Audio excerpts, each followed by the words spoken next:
You're a first level cleric, which means you have 2 first level spell slots. Use one of them to cast Guiding Bolt, which on a hit will deal 46 radiant damage and give the next attack against that target advantage. But you're with your roll, which means now you only have 1 spell slot, which as a cleric, you end up using for healing. Now that doesn't feel very good, does it? Spell attack rolls can be a confusing and somewhat underwhelming mechanic. They don't give you the same widespread AoE damage that other spells do, and in those AoE spells, even on a success, they still take half damage. But with spell attack rolls, you don't get that insurance. Now, this is normally offset with them being higher damage for one target, and having some sort of offset like being lower level, or with Scorching Ray or Crown of Stars, giving you more insurance of a hit with multiple opportunities for such. Also melee attack rolls, but as a caster, it normally doesn't feel very good to be up front in the thick of it. Additionally, you don't get the same benefits as normal melee attack rolls. Take Flame Blade, for example.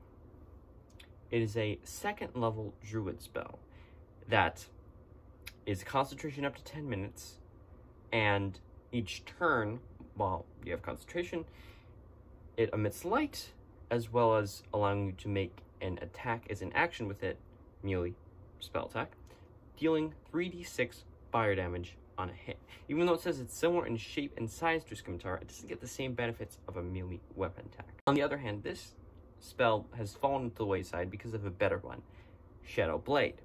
This is an actual Shadow Blade, which you summon and counts as a melee attack rather than a spell one, giving you the same benefits if you want to couple it with, for example, Green Flame Blade, the cantrip, or other benefits you get when making a melee spell attack. Like, because it's light, you can make an attack with an additional weapon as a bonus action, and just a better spell overall. Even though, at first glance, especially with all that I've said so far, it seems like these spells normally aren't worth their salt.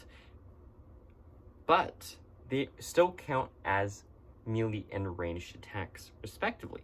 So, if an effect includes not just weapon-specific melee or ranged attacks, spell attacks, melee or ranged, can get that same benefit. Bardic Inspiration can be used to boost a spell attack roll. Bless as well. Though these effects are few and far between, make sure to check the specific wording of an effect to see if it can affect spell attack rolls as well. But I know what you're thinking. This niche overlap still doesn't give me enough incentive to use spell attack rolls. Well, let me tell you something. Well, what do you do when you make a spell attack roll? You roll a die, d20, and what happens when you roll a 20 on that die? You critically hit. That's right, critical hits specify only attack rolls, not weapon specific, which means spell attack rolls can critically hit.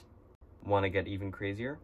The Assassin Rogue's instant crit effect isn't specific to weapon attacks, which means if you multiclass as a caster, 86 for Guiding Bolt, 68 for Inflict Wounds, and that's only at first level. I don't know about you, but that seems like a lot of damage to me.